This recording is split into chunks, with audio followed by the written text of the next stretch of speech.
ఉన్న బంగారాన్ని విడిపించి ఆ రోజు ఆన్లైన్ రేటుకే మేము కొంటాం. Sharma gold company. నమస్తే, వెల్కమ్ టు సుమన్ టీవీ. ప్రస్తుతం మనతో పాటు ఉన్నారు ప్రముఖ ఆస్ట్రాలజర్, జ్యోతిష్య రత్న, జ్యోతిష్య చక్ర వైభవ నిపుణులు డాక్టర్ రాళ్లపల్లి రవికుమార్ గారు. నమస్తే గురువు గారు. నమస్కారం అమ్మా. గురుగారు, 2024 మార్చి నెలలోని ద్వాదశ రాశుల్లో వివిధ రాశుల వారికి ఏ విధంగా ఉందో మనం తెలుసుకుందామండి. ముందుగా మార్చి నెలలోని ద్వాదశ రాశుల్లో నవగ్రహాలు ఎక్కడెక్కడ ఉన్నాయి? తప్పకుండా అండి. శరదిందు సమాకారే పరబ్రహ్మ స్వరూపిణి వాసరాపీఠ నిలే సరస్వతి నమస్తుతే. సుమన్ టీవీ ప్రేక్షకులకి నమస్కారం. నవగ్రహాలు ద్వాదశ రాశుల్లో మార్చి నెలంతా ఎక్కడున్నాయి ఇప్పుడు తెలుసుకుందాం. ముందుగా సూర్యుడు వచ్చేసి మనకి మీనరాశిలో ఉన్నారు. అలాగే మనకి బుధుడు వచ్చేసి అదే మీనరాశిలో నీచ స్థానంలో ఉన్నారు. నెక్స్ట్ గురువు వచ్చి మనకి మేషరాశిలో ఉన్నారు. అలాగే రాహు మనకి మీనరాశిలో ఉన్నారు. అలాగే కేతు వచ్చేసి మనకి కన్యారాశిలో ఉన్నారు. ఇక శుక్రుడు మనకి కుంభరాశిలో ఉన్నారు. అలాగే శని స్వస్థానమైన కుంభరాశిలో ఉన్నారు. అలాగే కుజుడు కూడా మనకి కుంభరాశిలో ఉన్నారు. ఓవరాల్గా చూసుకుంటే కనుక కుంభరాశి మీనరాశిలో మూడు గ్రహాలు చొప్పున ఉన్నాయి. కాబట్టి ఈసారి కొంచెం జాగ్రత్తగానే చెప్పుకోవాలండి. గురుగారు, మార్చి నెలలోని ద్వాదశ రాశుల్లో వివిధ రాశులు గల వారికి ఎలా ఉండే అవకాశం ఉంటుంది, అలానే చక్కటి పరిష్కార మార్గాలు సూచిస్తున్నారు. మరి కుంభరాశి వారికి ఈ మార్చి మాసం అంతా కూడా ఎలా ఉండే అవకాశం ఉందండి? తప్పకుండా అమ్మ. కుంభరాశి అనగానే మనకి ధనిష్ట 3-4 పాదాలు, శతభిషం 1-2-3-4 పాదాలు, పూర్వభద్ర 1-2-3 పాదాలు, ఈ నక్షత్రాలన్నీ కూడా కుంభరాశిలోకి వస్తాయి. ఈ రాశి వారికి మిశ్రమంగా ఉందని చెప్పుకోవాలి. ఎందుకంటే ముఖ్యంగా గురుబలం లేకపోవడం, రాహుబలం లేకపోవడం, కేతుబలం లేకపోవడం, శని బలం లేకపోవడం. గురువు తృతీయ స్థానంలో ఉన్నాడు, ద్వితీయ స్థానంలో రాహు ఉన్నాడు, అష్టమ స్థానంలో కేతు ఉన్నాడు, రాశిలో శని ఉన్నాడు. అష్టమ స్థానం ఆరోగ్యం మరియు ఆయుష్ మరియు యాక్సిడెంట్స్, అలాంటి స్థానంలో కేతు ఉన్నాడు. కాబట్టి కొంచెం వెహికల్ డ్రైవింగ్ జాగ్రత్తగానే చేయాలి, ఆరోగ్యం జాగ్రత్తగా చూసుకోవాలి. అలాగే ద్వితీయ స్థానం అంటే వాక్ స్థానం, కుటుంబ స్థానం, నేత్రస్థానం, ధనస్థానం, అలాంటి స్థానంలో రాహు ఉన్నాడు. రాహు సాధారణంగానే చాలా డేరింగ్, డాషింగ్, డైరెక్ట్గా ఏమన్నా మొహం మీద అనేసే టైపు. అలాంటి స్థానంలో వాక్ స్థానంలో రాహు ఉన్నాడు. కాబట్టి ఎవరున్నా కూడా వాళ్ళని స్ట్రైట్ ఫార్వర్డ్గా ముక్కుసూటిగా వాళ్ళ మొహం మీదే అనేయడం. అలాగే ధనానికి కొంచెం ఇబ్బందిగా ఉండడం రాహు ఉన్నందుకు, ఇదే ద్వితీయ స్థానం. అదే కుటుంబంలో కూడా చిన్న చిన్న కలహాలు అవ్వడం, జరగడం, ఎక్కువగా మాట పడాల్సి వస్తుంది. కుంభరాశి గల వారికి ఇబ్బంది ఎక్కువ. మనం మౌనంగా ఉంటే సరిపోద్ది, కానీ మౌనంగా ఉండనివ్వదు పరిస్థితులు. అది కుటుంబంలో అవ్వచ్చు, బంధువులు అవ్వచ్చు, ఆఫీసులో అవ్వచ్చు, మనకి చుట్టాల్లో కానీ ఎక్కడైనా కూడా ఇదే పరిస్థితి ఉంటుంది. కాబట్టి మనం జాగ్రత్తగా ఉంటే బెస్ట్, మౌనంగా ఉండడం. సో అలాగే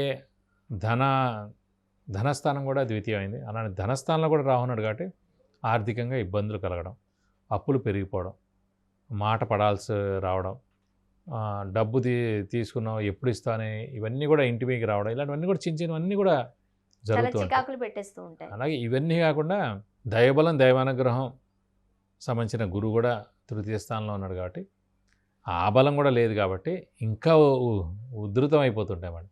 ఇవన్నీ పోనీ పర్లేదు అనుకుంటే శని కూడా రాశిలో ఉండడం, విపరీతమైన బద్ధకం పెరిగిపోవడం, ఏ పని చేయాలనుకోకపోవడం, ఇవన్నీ కూడా కలగజేస్తాయండి. కాబట్టి కుంభరాశి వారికి కొంచెం గడ్డు కాలం అని చెప్పాలి, చాలా గడ్డు కాలం అని చెప్పాలి. గడ్డు కాలం అంటే ఎటువంటి గ్రహ ప్రభావాలు అంటారు మీరు? అదేండి, మెయిన్ గ్రహాలు 4 అండి. రాహు, కేతు, గురువు, శని. గోచారిత్యా చూసినాం 4 గ్రహాలు బలం శూన్యం ఉంది.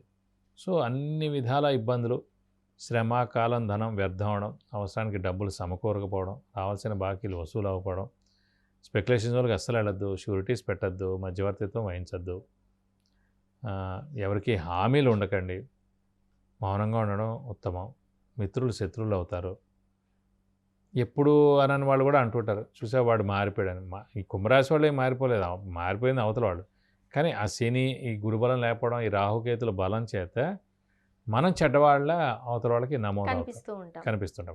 సో ఏలినాటి శని అంటున్నారు కదా, మరి ఏలినాటి శని ప్రభావం ఎంతవరకు ఉంటుంది, దాని గురించి ఒకసారి వివరిస్తారా? అంటే ఇప్పుడు మనకి 4 సంవత్సరాలే అయిందండి ఏలినాటి శని, ఇంకా 3.5 సంవత్సరాలు ఉంది. సో ప్రస్తుతం కుంభరాశిలోనే శని ఉంది కాబట్టి ఇంకొంచెం ఇంపాక్ట్ ఎక్కువగా ఉంటుంది. అదే కనీసం గురుబలం ఉందనుకోండి, 30% అమ్మాయి గురువు చూసుకుంటున్నాడు అనుకోవచ్చు. రాహు కేతులు ఉన్నారనుకోండి, అమ్మాయి 10 చూసుకుంటున్నాను అనుకోవచ్చు. సో రాహు బలం లేదు, కేతు బలం లేదు, గురు బలం లేదు. సో మొత్తం ఈ శని బలం లేదు.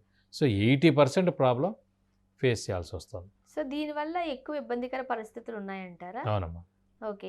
మరి వీళ్ళకి ఇన్ని టెన్షన్స్ మధ్య ఆరోగ్యం ఎట్లా ఉండే అవకాశం ఉంది? అదే అనవసరమైన స్ట్రెస్, స్ట్రెయిన్, మానసిక ఆందోళన, ఎవరో అన్న మాటలు పట్టించుకోవడం, ఇవన్నిటితో కూడా ఈ చిక్కులు చికాకులు పెరిగిపోవడం, డబ్బు ఖర్చు పెరిగిపోవడం, అప్పులు పెరగడం, ఇంట్లో భార్యాభర్తల మధ్యన కూడా తగు అవడం, ఆఫీసుల్లో చిన్న చిన్న ఇబ్బందులు కలగడం, ఉద్యోగం మారాల్సి వచ్చేంత అవసరం కూడా ఏర్పడడం, ఇలాంటివన్నీ కూడా జరుగుతుంటాయి కుంభరాశి వారు. అండ్ మీరు ద్వితీయ రాహు ప్రభావం అంటున్నారు కదా, దాని ప్రభావం ఎంతవరకు ఉండే అవకాశం ఉంది? అదే దాని ప్రభావం ముఖ్యంగా అయిపోయిన ద్వితీయ స్థానం అంటే వాక్స్థానం, కుటుంబ స్థానం, నేత్రస్థానం, ధనస్థానం. సో వాకులో ప్రాబ్లం, ధనానికి ప్రాబ్లం. సో నేత్రం అంటే కళ్ళు ప్లస్ ఆరోగ్యానికి. సో ఇలా అన్నిటి రీత్యా కూడా ప్రాబ్లంగానే ఉంది. కాబట్టి మనం మౌనంగా ఉండి జాగ్రత్తగా దైవబలం పెంచుకొని మనం ఏదైనా సేవా కార్యక్రమాల్లో పాల్గొని అలా మంచి పనులు అన్నీ చేసుకుంటూ పోతే కనుక కొంచెం మనం కల్పించుకుని చేసుకుంటే కొంచెం ఇంపాక్ట్ అనేది తగ్గుతుంది. మరి ఉద్యోగస్తులకు ఎలా ఉంటుందండి? ఉద్యోగస్తులు ఖచ్చితంగా ఇల్లు మారడం కానీ, ఉద్యోగం మారడం కానీ, ట్రాన్స్ఫర్ అవ్వడం కానీ, వేరే ఊరు వెళ్ళి జాబ్ చేయడం కానీ, లేదంటే ఫారెన్ వెళ్ళడం కానీ, ఇవన్నీ కూడా జరిగేందుకు అవకాశాలు చాలా ఎక్కువగా ఉన్నాయి. మరి ముఖ్యంగా ఉద్యోగస్తులకి ఇలా మిశ్రమ ఫలితాలు ఉన్నప్పుడు వ్యాపారస్తులకి అనుకూలించే అంశమేనా? వ్యాపారస్తులు అస్సలు అనుకూలించేటట్లు లేదండి. కొత్తగా ఎందుకంటే ఎవరైనా వ్యాపారం స్టార్ట్ చేద్దాం కొత్తగా వాడు మటుకు చేసేవాడికి ఒక ఏడాది ఆగాలి. ఇంకా ఏడాది ఆగితే కనీసం పంచమంలో గురువు వస్తాడు, సరే గురుబలం ఉంటుంది, పర్వాలేదు. కానీ ఇప్పుడు అసలు వ్యాపారస్తులు కొత్త వ్యాపారం స్టార్ట్ చేయొద్దు, స్పెక్యులేషన్ జోలికి వెళ్ళొద్దు, ఉన్నది ఎక్స్పాన్షన్ చేయొద్దు, ఉన్నది ఏదో జస్ట్ మామూలుగా నడుపుకుంటే సరిపోతుంది. అంటే సంతానం గురించి ఎవరైనా వాళ్ళ ప్లానింగ్ ఉందనుకోండి, సంతానం అయితే కనుక ప్రస్తుతం అంత కలగేందుకు అవకాశాలు తక్కువగానండి. ఇంకొక ఏడాది వాళ్ళు ఆగాల్సిన పరిస్థితి ఉంటుంది. ఓకే. సో కుటుంబ సమస్యలు, వైవాహిక జీవితం, అవి మటుకు చిన్న చిన్నవి తప్పవు, ఇబ్బందులు తప్పవు. సో మౌనంగా ఉండడం, చూస్తూ ఉండడం, ఎక్కువగా కలగజేసుకోకపోవడం ఏ విషయంలో అలా ఉంటే కనుక మనకి ప్రాబ్లమ్స్ ఒక 50% సాల్వ్ అయిపోతాయి. అండ్ మరి పిల్లలకు కావచ్చు, అంటే విద్యార్థులకి, స్టూడెంట్స్కి ఎలా ఉండే అవకాశం ఉంది? విద్యార్థులు కూడా అంటే కష్టపడి చదవాలండి బాగా. ఎందుకంటే సాధారణ కుంభరాశికి అధిపతి శనియుడు కాబట్టి కొంచెం బద్ధకం ఎక్కువగా ఉంటుంది.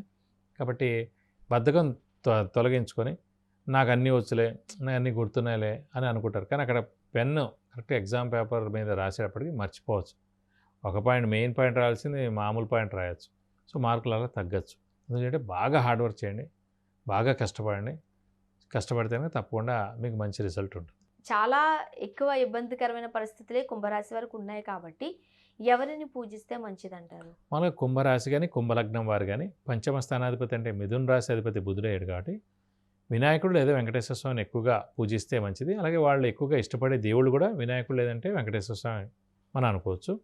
కాబట్టి వినాయకుడికి ముఖ్యంగా మనం ప్రతిరోజు అష్టోత్తరం చదువుకోవడం, అలాగే వెంకటేశ్వర స్వామి అష్టోత్తరం చదువుకోవడం, ఇలాంటివి చేస్తే కనుక మీకు కొంచెం మంచి రిలీఫ్ ఉంటుందని చెప్పచ్చు. చాలా ఇబ్బందికర పరిస్థితులు ఉన్నాయి కాబట్టి ఈ మాసం అంతా ఎటువంటి పరిష్కార మార్గాలు పాటిస్తే మంచిది? అంటే ఇంకా మనకి ఏలినాటి శని ఒక 3.5 సంవత్సరాలు ఉంది కాబట్టి ఇంకా ఫిక్స్డ్గా శని రిలేటెడ్ రెమెడీస్ పాటించాలండి. శని రెమెడీస్ అంటే ప్రతి శనివారం ఉపవాసం ఉండడం, ఆంజనేయ స్వామి, వెంకటేశ్వర స్వామిని ఎక్కువగా ఆరాధించడం, ప్రతిరోజు ఆంజనేయ స్వామి అష్టోత్తరం చదువుకోవడం, అలాగే వెంకటేశ్వర స్వామి అష్టోత్తరం చదువుకోవడం, అలాగే వీలైతే ఒక శనివారం రోజు రక్తదానం చేయడం. ఇంకా ఉధృతంగా ఉందనిపిస్తే మటుకు శనికి 19,000 సార్లు జపం చేయించి నల్ల నువ్వులు 200 గ్రాములు దానం ఇస్తే కనుక దోషం మొత్తం తొలగిపోతుంది. గురుగారు, కుంభరాశి వారికి మిశ్రమ ఫలితాలు కాదు, కాస్త ఇబ్బందికరమైన పరిస్థితులే ఉన్నాయి. అండ్ ఆ పీరియడ్ కూడా చాలా ఎక్కువ సమయం ఉందంటున్నారు కాబట్టి ఇంకాస్త జాగ్రత్తగా ఉండడం మంచిది. మీరు అంటున్నట్టుగా సో ఎంత మౌనంగా ఉంటే అంత మంచిది. ఒకవేళ ఎటువంటి ఇబ్బందికర పరిస్థితులు ఉన్నప్పటికీ మనమే తలంచుకుని పక్కకి జరిగిపోవడం మంచిదని చెబుతున్నారు. సో చాలా యూస్ఫుల్ మెసేజ్ ఇచ్చారండి. అండ్ మార్చి నెలలోని ద్వాదశ రాశుల్లో కుంభరాశి వారికి ఏ విధంగా ఉండే అవకాశం ఉంది, అలానే చక్కటి పరిష్కార మార్గాలు అందించారు. ధన్యవాదాలు. నమస్కారం. సుమన్ టీవీ ప్రేక్షకులకు విద్య గురించి కానీ, ఉద్యోగానికి సంబంధించి కానీ, వివాహానికి సంబంధించి కానీ, కుటుంబ సమస్యలకు సంబంధించి కానీ, వ్యాపారానికి సంబంధించి కానీ, ఇతరత్ర ఎటువంటి సమస్యలు ఉన్నప్పటికీ మీకు కింద స్క్రోల్ అయిన నంబర్కి కాల్ చేయవచ్చు, లేదా వాట్సాప్ కూడా చేసి గురుగారు అపాయింట్మెంట్ తీసుకుని గురుగారితో మీరు నేరుగా మాట్లాడి చక్కటి పరిష్కార మార్గాలు పొందగలరు. ధన్యవాదాలు.